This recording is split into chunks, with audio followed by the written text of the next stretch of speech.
The lobby of the Silver Pines Hotel buzzed that morning like a symphony of elevator chimes, rolling luggage wheels, and the interwoven chatter of guests. A middle-aged man with salt and pepper hair, dressed in a gray janitor's uniform, stepped through the revolving glass doors. In his hands was a cleaning tray, meticulous and spotless, as if freshly arranged. He whispered softly, almost to himself, "I built this hotel from nothing, but today I want to see how it truly runs." No one noticed. To them, he was just another new employee. But in Ethan Brooks's eyes, every detail mattered. Just minutes after stepping inside, Ethan stumbled upon a scene that halted his steps. In a corner of the lobby, Sophie Miller, a housekeeper with loosely tied hair and a slightly wrinkled uniform, stood frozen, staring at the main entrance. She held a cleaning cloth in her hand, then let it fall. Ethan approached, his voice gentle. "Are you okay?" No words came in reply. Only tears welled up, unstoppable, and a choked sob broke through the crowded lobby. All eyes turned toward them. Sophie buried her face in her hands, trying to stifle her cries. But the more she tried, the more attention she drew. Two female staff members rushed over, gently wrapping their arms around her shoulders, whispering words of comfort. Ethan stood there stunned, utterly clueless about what had just happened. I only asked a question," he muttered under his breath. A receptionist whispered from behind the counter, "Here we go again." The sound of steady footsteps echoed through the lobby. Derek Lawson, the tall security manager, appeared with an icy gaze. He didn't glance at Ethan, heading straight for Sophie. His voice was even, stern. "Don't make this worse. Take her away." The two women guided Sophie out of the lobby, passing Ethan without a word of explanation. She was still crying, her head bowed low, her face drenched in tears. Ethan remained rooted to the spot, mop in hand, amidst the opulent lobby that now felt foreign. He had come to understand his staff, but within 5 minutes he'd been pulled into something he never could have imagined. A voice whispered behind him, "Be careful." She once made a new employee quit after just 2 days. Ethan furrowed his brow. Sophie, the woman breaking down in the hotel he'd founded. What was she hiding? He glanced down at the uniform he wore, feeling for the first time a truth sinking in. Being a boss doesn't mean holding power. It means stepping in to see what others can't. The lobby of the Silver Pines Hotel slowly returned to its familiar rhythm. The sound of luggage wheels rolling on the wooden floor, guests asking for directions to the conference room, the steady hum of daily life. It swallowed the emotional moment that had just unfolded as if it had never happened. But Ethan still stood there, feeling as though he'd just stepped into a world that wasn't his own. He, the man who founded this place, now felt like an outsider in the uniform of a new employee. A receptionist behind the counter whispered to her colleague, unaware that Ethan could hear, "Must be something with Sophie's family again. I heard she had a breakdown in the break room last month too." Ethan frowned. He turned just as Derek Lawson approached. The security manager still wore his usual stern expression, though his gaze had softened slightly since dispersing the crowd. He gave Ethan a light pat on the shoulder, his voice gruff. "Don't worry about it. Sophie's always like that." "Is something wrong with her?" Ethan asked, trying to sound casual. Derek shrugged. "No one knows for sure, but you'd better steer clear. I've seen plenty of new hires get too involved and end up quitting from the stress." Ethan nodded, but inside his curiosity stirred. It wasn't mere curiosity. It was the instinct of a man who'd once managed hundreds of employees and had never seen someone crumble so quickly. He walked toward the elevator, but his eyes kept darting to the staff break room, where Sophie had just been taken. Her file flashed in his mind. Sophie Miller, 26 years old, housekeeper, 6 months on the job. First 5 months, outstanding reviews. The last month, a sharp decline in performance, a steep downward curve, as if something had struck her that no one bothered to notice. Ethan hadn't planned to get deeply involved. He'd come to observe, to understand the hotel's operations from the ground up. But now he felt something that needed to be heard, needed to be seen. He returned to cleaning the glass doors in the lobby area. but his gaze kept drifting toward the hallway leading to the staff room. She didn't seem like the type to cry often. There was something broken about her. From the reception desk, Grace Harper, a young receptionist with bright eyes, looked at Ethan. She gave a faint smile as if to say, "You're not alone." Ethan nodded back. He didn't know what Grace understood, but there was something in her eyes that stood apart from the rumors. It held no judgment. Ethan told himself, if Sophie was truly an outstanding employee, then whatever broke her can't just be a temperamental streak. And he decided he wouldn't turn away like everyone else had. The afternoon at Silver Pines passed more slowly than usual. The tourist groups gradually left the lobby for outdoor activities, leaving behind an unusual stillness. Ethan took advantage of his break to head back to the coffee station near the staff area. In a corner, where sunlight slanted through a tall glass window, he saw Sophie sitting alone. Her face was lowered, her hands clutching a cup of water, her hair falling messily over half her cheek. Her shoulders trembled slightly, as if the wave of emotion hadn't yet subsided. Ethan approached slowly, careful not to make a sound. When he stopped, Sophie didn't look up. He sat down in the chair across from her, keeping just enough distance so she wouldn't feel intruded upon. "Are you really okay?" Ethan asked, his voice soft as a breeze. Sophie lifted her head. Her eyes were red and swollen, but there was no anger or defensiveness in them. Just a deep exhaustion that silenced you instinctively. She looked at him for a few seconds, then answered in a whisper, so faint it was almost inaudible. "I'm fine." Her words were so quiet, Ethan wasn't sure if she'd meant for him to hear them at all.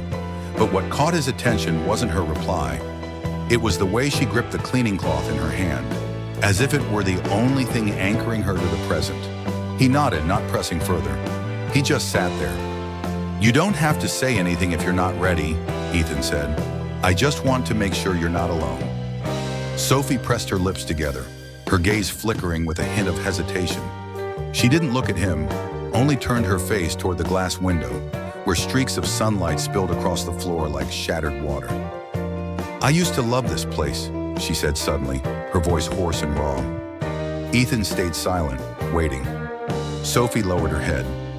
"I'll be fine, I promise." Then she stood, still clutching the white cloth, and walked away as if she hadn't said anything significant. Ethan remained seated, his eyes following her as she disappeared down the hallway. He knew that feeling, the feeling of someone trying to hold themselves together so they wouldn't collapse in front of others. He wasn't a therapist, nor a savior, but he knew one thing. Some pain doesn't need a solution, it just needs someone willing to sit quietly and listen, and he was ready to be that person. The next day during the afternoon shift, Ethan slipped into the staff canteen, a small square room tucked behind the service area. The air was thick with the mingled scents of cooking and coffee. He stood still for a moment, letting himself blend into the rhythm of the hotel's quietest workers, the ones who only appeared behind closed doors, with aprons, headscarves, and short clipped exchanges. He spotted George, a middle-aged chef with a slightly round face and a classic, thick mustache. George was chopping vegetables with a steady rhythm, his nose wrinkling slightly out of habit. Ethan approached, holding a cup of water, trying to keep his demeanor casual. "Hey, George," he smiled warmly. "How long have you been working here?" George glanced over his shoulder, not pausing his knife. "Almost 8 years. You're new, right? The guy cleaning the glass yesterday?" "Yeah, that's me," Ethan nodded. "I'm learning all sorts of things." George gave a slight nod. "You'll get used to it. New hires usually struggle the first week." Ethan twirled the cup in his hand. "I heard Sophie Miller's been here a while, huh? They say she used to be really good." This time, George stopped chopping. "Yeah, she was hardworking, quiet, efficient, but lately she's not the same." Ethan tilted his head. "What do you mean?" George shrugged, resuming his carrot chopping. "For about a month now, Sophie's been showing up late, with dark circles under her eyes, unfocused at work. When anyone asks, she just nods it off. People think she's depressed or dealing with family issues." "Has she talked to anyone about it?" Ethan asked. "No," George sighed. "But I once saw her crying in the cold storage room. No one dared to go near her. She doesn't want anyone's pity. Ethan fell silent. Things were starting to take shape. A shock, something that happened exactly a month ago. A stellar employee suddenly breaking down with no explanation. After his shift, Ethan decided to seek out the one person who knew his true identity. Olivia Reed, the general manager. Olivia's office was on the 3rd floor, with frosted glass doors and a neat nameplate. Manager, O. Reed. Olivia, with her hair in a high bun and a direct gaze, raised an eyebrow as Ethan knocked and stepped inside. "Something wrong, Ethan?" she asked. He sat down across from her. "I want to talk about Sophie Miller." Olivia leaned back, her hands clasped. "Honestly, I'm planning to fire her. Her performance has dropped, her attitude's no longer positive. I've given her chances to improve, but nothing's changed." Ethan nodded slowly. "I don't think Sophie's a bad employee. She's going through something. She's not the problem." Olivia looked at him for a long moment, then exhaled. "What do you want to do?" Ethan met her gaze. "Let her train me for 2 weeks. If there's no progress, I won't interfere anymore." Olivia shrugged. "You're the boss. I'll trust your instincts this time." Ethan smiled. "No, today I'm just a new employee trying to understand the world from the ground up." The next morning, before the sky could dry the faint dew clinging to the ground floor windows, Ethan was already at the housekeeping prep area. He wore the gray uniform, carefully adjusting the fake name tag on his chest. E. Morris, janitor trainee. Sophie arrived a few minutes later, her posture slightly hunched, pushing the familiar cleaning cart. When she saw Ethan waiting, her eyes flickered with surprise. "What are you doing here?" she asked, unable to hide her astonishment. Ethan gave a gentle smile. "I've been assigned to shadow you for the next 2 weeks. Training." Sophie frowned, about to protest, but then sighed and nodded. "I'm not good at training people." "Good thing I'm not great at learning," Ethan teased lightly. "We're even." She didn't smile, but she didn't object further. Together, they pushed the cart to the first room on the 3rd floor. As Sophie pulled out towels, bed sheets, and cleaning solutions, Ethan took the chance to observe. Her hands moved with precision, almost on autopilot, but her eyes were empty, as if her body was there, but her mind had wandered somewhere far away. "Where do we start?" Ethan asked. "Bed sheets first," Sophie replied, handing him a crisp sheet. "Smooth from the inside out, then fold the corners like this." Ethan followed her instructions, a bit clumsy. Sophie didn't scold him, just gave short, clear directions. Despite her aloofness, her professionalism was evident. Ethan realized her skills hadn't faded. It was her passion that had retreated deep into an unnamed sorrow. While wiping down a table, he asked casually, "How long have you been here, by the way?"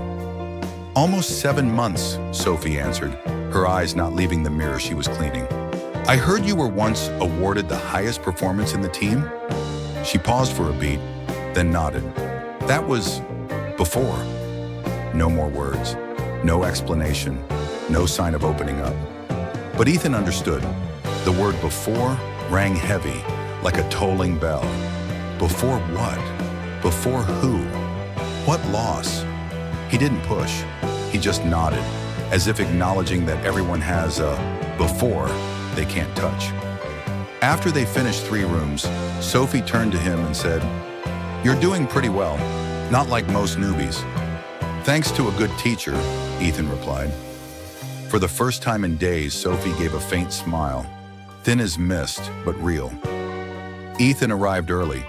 The hotel lobby was still quiet, with only the hum of a vacuum cleaner in the distance, and the warm golden glow of the chandelier casting light on the polished floor. He stood by the cleaning cart, feeling an unusual nervousness, not the kind he'd felt during contract signings or investor meetings. This was a different kind of anticipation, the fragile feeling of stepping into someone else's silent space. Sophie arrived on time, as always. She didn't smile, didn't offer more than a curt nod. Her uniform was neat, her hair tied low, her delicate face still shadowed by an exhaustion that lingered. "Rooms 408 and 410 have VIP guests today. We'll start there," she said, her voice flat. Ethan nodded, following her into the elevator. In that brief silence, he noticed her standing close to one side, her eyes fixed on the numbers ticking up on the control panel, as if counting down to something unnamed. The door to room 408 opened. Sunlight streamed through the window, illuminating a messy bed and a cluttered coffee table. Sophie began organizing, her movements swift and practiced.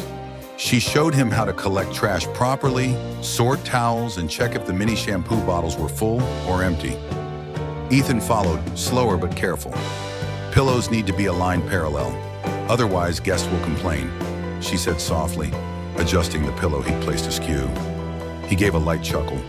I thought as long as it's clean, it's fine. Sophie shook her head slightly. Clean isn't enough. A hotel is where people want to feel cared for. Ethan tucked that phrase away, like a lesson in the trade, but also an echo of a past Sophie had once cherished. As she wiped down a mirror, he noticed her hand trembling slightly when it touched the damp cloth. She was skilled, precise to the point of being cold, but her eyes, they kept drifting to the window, staring at something distant and undefined. Are you waiting for someone? Ethan blurted out. Sophie froze for a moment, but didn't turn around. No, she replied. I just always look there. Ethan realized he'd just touched the edge of her unspoken silence. He didn't ask more. After 4 rooms, they took a break.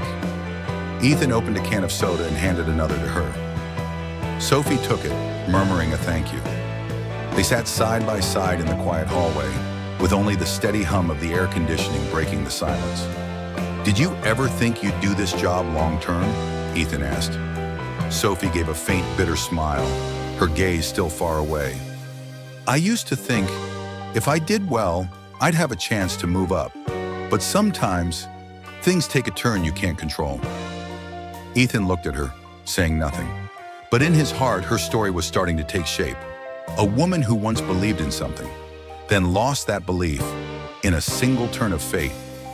The night shift at Silver Pines was always the quietest time, with guests asleep, the elevators running sparingly, the long hallways filled only with the faint hum of the ventilation system. Ethan had just finished wiping down the last glass door on the 5th floor when he received a message. Need help cleaning room 512? Sophie's already there. He tucked the cloth into the cart and headed toward room 512. As he turned the corner of the hallway, he froze. Sophie was standing in the middle of the corridor. She wasn't moving. Her hands hung limp, loosely gripping a dust broom. The soft yellow light from the ceiling cast her shadow long across the dark carpet, like a streak of spilled ink. Ethan was about to call out, but he stopped himself. She didn't budge. No phone in her hand, no blinking, just standing there, as if frozen in time. He watched. 1 minute, then 2, then 5. Ethan stepped back into a recess in the wall, careful not to let her see him. Instinctively, he didn't want to disrupt that moment, because he wasn't sure if this was panic or some unconscious ritual she repeated every night. She stood there staring at the door at the end of the hallway, the one leading to the parking lot. The door didn't move. Ethan counted his own heartbeat to the rhythm of the ceiling fan. After about 10 minutes, Sophie seemed awake. She blinked, taking a deep breath as if surfacing from underwater after being held down. She walked slowly back to the cart, her eyes still not seeing Ethan. He stepped out from the shadows. Sophie, he called softly. She flinched, but not in panic. She turned to him with a confused look, as if she'd just woken from a dream she couldn't recall. You, how long have you been standing there? Ethan didn't answer directly. You seem tired. Want to take a break? Sophie looked down at her hands, still holding the broom, and nodded silently. They walked to the staff break room on the next floor. Neither spoke along the way. Ethan knew he couldn't pretend that moment hadn't happened, but he also knew that asking directly right now might push her to retreat completely. Her freezing wasn't ordinary daydreaming. It was the kind of fear that turns you to stone. A piece of memory, a moment, a shadow. It had petrified her every time the night fell. Ethan sat across from her in the break room, his eyes free of judgment, simply present, like a lifeline, waiting for her to reach out. And he understood. It was time for her to open up. The staff break room sat at the end of the ground floor hallway, isolated from the elevator chimes and the front desk calls. The small space, with its soft yellow light and the lingering scent of old coffee, offered a rare sense of calm. Ethan and Sophie sat across from each other at a round table near the coffee machine. Neither spoke for the first minute. Only the ticking of the wall clock and the faint buzz of the fluorescent light filled the silence. Sophie held her cup of water with both hands, her eyes fixed on the table as if tracing a memory over and over. Ethan stayed silent. He knew that sometimes questions build walls, but patience can be a key. Finally, Sophie spoke. Her voice was small, hoarse, as if she'd just weathered an internal storm. A month ago, something happened. Ethan looked up, his gaze softening. What happened? She pressed her lips together. I can't tell you everything, but it changed everything.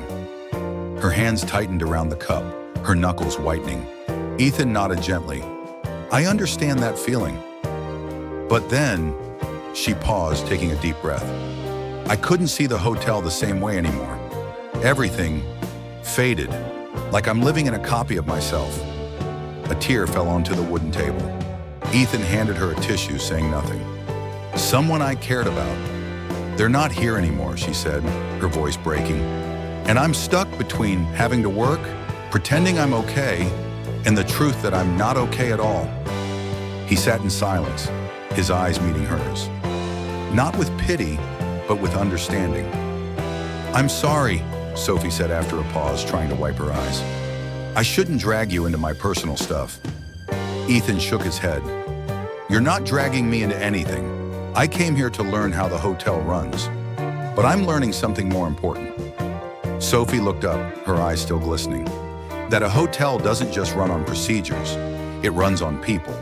And sometimes what they need isn't direction, but presence. Sophie didn't say anything, but her gaze softened, as if the first knot in her heart had finally loosened. That night, they left the break room without another word, but Sophie's steps were lighter, and Ethan, in his heart, made a silent promise. Whatever happened, I'll find out, not to judge, but to help her carry the weight. The next day, Sophie took a day off. She didn't give a reason, just sent a brief message. I need a day. Ethan didn't blame her. He understood that after that night, her opening up even a little was a huge step forward. But because of that, he felt a responsibility to take the next step, for the part she couldn't yet reach. Late that afternoon, he went to Olivia Reed's office, where the security camera system stored footage from the past 3 months. Olivia was surprised to see him, but didn't ask much. I just checked the first floor cameras yesterday, she said. What's got you worried? Ethan sat down at the control desk, his expression serious. I want to review the footage from the back exit in the lobby, between 10 p.m. and midnight, about a month ago. Olivia typed rapidly, fast-forwarding through the timeline. The screen showed a quiet night. The clock in the corner read 11:07 p.m. Sophie appeared, still in her uniform, walking slowly, clutching a small fabric bag. She headed straight for the back door, a door that should have been locked after 10 p.m. per regulations. The door opened. A figure stepped inside. The person wore a hooded jacket, dark in color, their face almost entirely obscured by the shadow cast from the light behind them. Sophie didn't flinch. Instead, she hurried forward and hugged them tightly. They stood there for a long while, silent. Olivia frowned. Who do you think that is? Ethan didn't answer immediately. He stared at the license plate briefly visible in the final seconds as the man left. That moment might be the whole reason, Ethan said, his voice low. I need to know who he is. He quickly jotted down the license plate number. Olivia glanced over. Are you calling the police? Ethan shook his head. Not yet. I have a friend at the police station. I'll just ask them to look it up. That evening, Ethan received a message. License plate registered to Ryan Carter. No criminal record. Involved in a car accident 3 weeks ago. Condition, in a coma at St. Helens Hospital. Ethan read the message over and over. Ryan, he murmured. A piece of memory clicked. Sophie had said there was someone she cared about who wasn't here anymore. The picture was becoming clearer. Ryan, her boyfriend or a loved one, in a severe accident. Sophie had kept silent all this time, working while carrying the weight of her pain. Ethan tightened his grip on the phone. He knew he couldn't stop here. Tomorrow he would visit Ryan, or he would meet Sophie, somewhere she wasn't just an employee, but a person carrying a broken heart hidden beneath her housekeeping uniform. The next afternoon, the late sun cast slanted rays through the oak trees along a quiet suburban road leading to a peaceful neighborhood on the city's north side. Ethan turned off the car engine in front of a small white house with pale green trim, the address tied to Ryan's car registration. The front yard was speckled with weeds. In the center was a small flower bed, where Sophie knelt, her hands in dirt-stained gloves, carefully trimming wilted lavender stems. She didn't look up. She didn't need to. She knew someone was approaching. Only when Ethan stopped a few steps away did she lift her head. Her eyes flickered with surprise, then softened with resignation.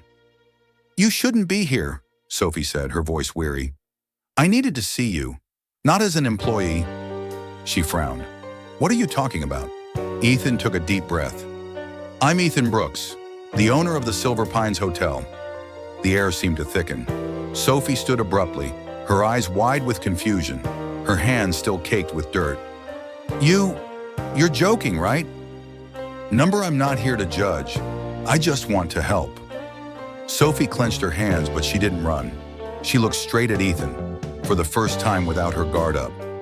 "Why did you pretend to be an employee?" "Because I wanted to understand how the place I built really operates.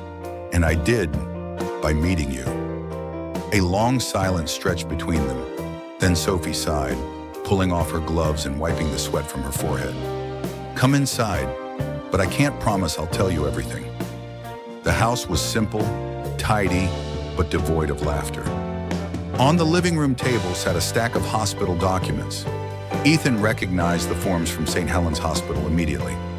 "Ryan Carter," Sophie said as she sat down, her voice heavy. "He's my boyfriend. A month ago, he drank at a friend's party. I begged him not to drive, but he thought he was fine." Her voice broke. "He crashed into a pole. Severe injuries, brain damage. Now he's in a coma." Ethan didn't interrupt. Sophie continued. "I couldn't afford to take time off. I needed the money to pay for his care, but I couldn't sleep either. At night, I hear the crash, the sirens. I lose control. Like you saw, I'm not myself anymore." A tear fell onto her hand. Ethan spoke slowly. "Sophie, you don't have to carry this alone. No one can be strong forever."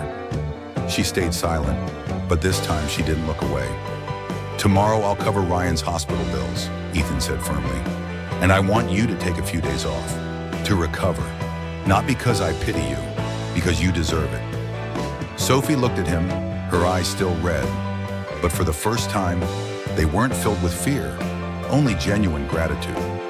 "Thank you, Ethan." A week later, Sophie returned to the hotel with a faint smile on her lips. Not radiant, not forced, but a real smile, fragile as a thread stitching together a torn soul. The Silver Pines Hotel had changed too. Not because of freshly painted walls or upgraded conference rooms, but because of how the people here began to see each other, not just as colleagues, but as human beings, sharing the same space, struggling through invisible wounds no one could see with the naked eye. Grace Harper, the young receptionist, was the first to greet Sophie with a tight hug. "I missed you." Derek Lawson said nothing, just nodded with a look that, for the first time, held no judgment. Olivia Reed, who had once planned to fire Sophie, personally handed her the first shift back with a simple statement, "I was wrong about you, and I'm glad I got to see that I was wrong." In the staff break room, Ethan was sipping coffee when Sophie walked in. She carried 2 hot cups, handed one to him, and sat down beside him. "Ryan woke up," she said, her voice soft but clear. "He's still weak, but he recognized me. The first thing he asked was, 'Are you still working at Silver Pines?'" Ethan smiled gently. "So he still remembers this place as your home." They sat in silence, but it was no longer distant like before. No more fog, just the afternoon sunlight streaming through the window, warm and clear. You know, Sophie continued, I used to think no one would care if I fell apart, but it turns out all it took was one person stopping to ask, "Are you okay?" for things to start changing. Ethan nodded. I used to think the most important thing about a hotel was the service, amenities, procedures. Now I know the most important thing is the people inside those uniforms. They clinked their coffee cups lightly. No obligations, no promises. Just a moment between two people who had once been broken, now standing up slowly but steadily. A small sign had been hung in the staff break room. On it was a quote Ethan had written by hand. Not every pain needs advice. Sometimes it just needs someone who doesn't walk away. Silver Pines didn't change in the headlines, but it changed in the small glances, the subtle actions. A place where staff no longer feared being seen as weak. A place where a manager didn't just excel at making decisions, but also dared to stop and listen. Ethan stepped out into the lobby. The elevator chimed, guests came and went in a lively hum.